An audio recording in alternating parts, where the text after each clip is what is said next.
नमस्कार दोस्तों, आप देख रहे हैं हमारा चैनल द रोसो न्यूज़ और आज हम बात करेंगे एक ऐसे सियासी कानूनी विवाद की जिसने देश की राजधानी में हलचल मचा दी है। कांग्रेस नेता पवन खेड़ा, असम के मुख्यमंत्री हेमंत बिस्वा शर्मा की पत्नी रिंकी भुइयां शर्मा और पासपोर्ट विवाद मामला अब सुप्रीम कोर्ट तक पहुंच चुका है। तो चलिए इस पूरे केस को शुरू से आखिर तक विस्तार से समझते हैं, बिना रुके, बिना कोई भी अहम पहलू छोड़े। सबसे पहले समझिए कि मामला क्या है। कांग्रेस के वरिष्ठ नेता पवन खेड़ा ने आरोप लगाया कि असम के मुख्यमंत्री हेमंत बिस्वा शर्मा की पत्नी रिंकी भुइयां शर्मा के पास एक नहीं बल्कि 3 पासपोर्ट हैं। यह आरोप सामने आते ही सियासी भूचाल आ गया। इसके बाद रिंकी भुइयां शर्मा की ओर से इस बयान को गंभीर मानते हुए पवन खेड़ा के खिलाफ असम में एक FIR दर्ज कराई गई। इसे FIR Guwahati crime branch police station में दर्ज हुई, जिसमें भारतीय न्याय संहिता यानी BNS कई गंभीर धाराएं लगाई गई। इन धाराओं में शामिल धारा 135, धारा 318, धारा 338, धारा 33, धारा 340, धारा 352 और धारा 356 यानी मानहानि। यानी मामला सिर्फ राजनीतिक बयानबाजी तक सीमित नहीं रहा, बल्कि कानूनी शिकंजा भी कसता गया। अब आते हैं कानूनी लड़ाई पर। FIR दर्ज होने के बाद पवन खेड़ा ने गिरफ्तारी के बचने के लिए अग्रिम जमानत यानी एंटीसिपेशन बेल की राह चुनी। उन्होंने तेलंगाना हाईकोर्ट में याचिका दायर की। उन्होंने 10 अप्रैल को तेलंगाना हाईकोर्ट ने उन्हें राहत देते हुए 1 हफ्ते की अग्रिम जमानत दे दी और कहा कि इस अवधि में संबंधित कोर्ट में जाकर नियमित अग्रिम जमानत के लिए आवेदन कर सकते हैं। लेकिन यह राहत ज्यादा समय तक नहीं टिक पाई। असम पुलिस इस फैसले के खिलाफ सीधे सुप्रीम कोर्ट पहुंच गई। 15 अप्रैल को सुप्रीम कोर्ट ने तेलंगाना हाईकोर्ट द्वारा दी गई ट्रांजिट अग्रिम जमानत पर रोक लगा दी, यानी पवन खेड़ा को मिली अंतिम राहत पर ब्रेक लग गया।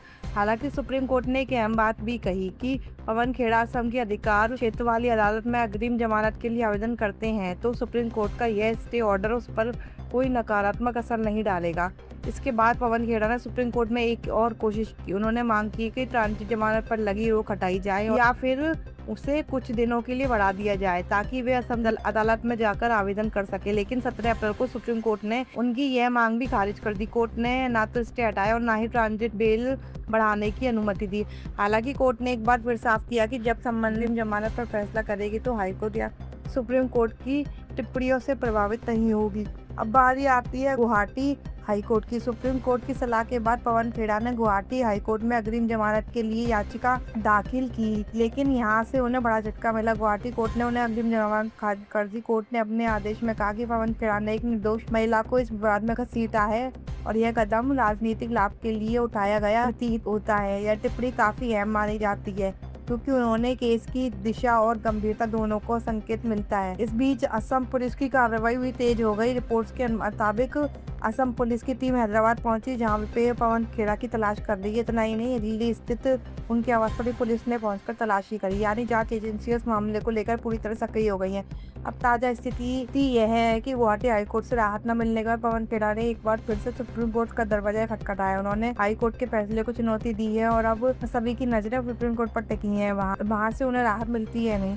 तो कुल मिलाकर यह मामला सिर्फ एक आरोप या बयान तक सीमित नहीं रहा है। अब यह केस अब कानूनी, राजनीति और संवैधानिक पहलुओं से जुड़ सकता है। एक तरफ कांग्रेस के नेता पवन खेड़ा और दूसरी तरफ असम के मुख्यमंत्री के परिवार से जुड़ा हुआ है। FIR में गंभीर धाराएं, पुलिस की सक्रियता और हाईकोर्ट की सख्त टिप्पणी और पुलिस सुप्रीम कोर्ट की निगरानी।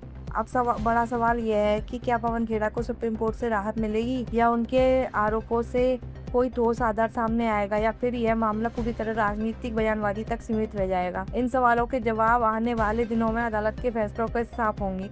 फिलहाल के लिए इतना ही। अगर आपको यह वीडियो पसंद आए तो लाइक करें, शेयर करें, चैनल को सब्सक्राइब करें। जय हिंद।